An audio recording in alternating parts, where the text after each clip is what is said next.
یقین بدان که هرگز به همه آرزوهایت نخواهی رسید و از اجل خود پیش نمی‌افتی.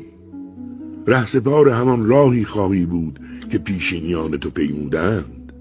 پس در طلب مال مدارا کن و در کسب دستاورد نیکی ورز، زیرا بسا طلب که به نیستی مال می انجامد.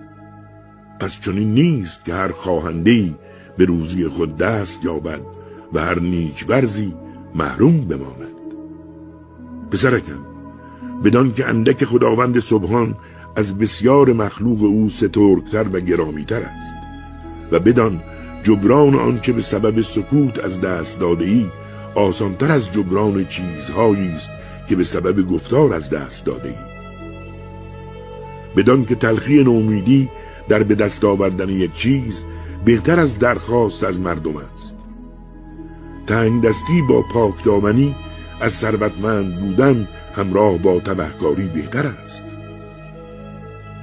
با مرکب روزگار تا با تو راه می آید و به تو رکاب می دهد مدارا کن و به امید بهره بیشتر خود را با چیزی از آن به خطر نیفکن و بپرهیز از اینکه مرکب لجبازی تو را به سرکشی وادارد.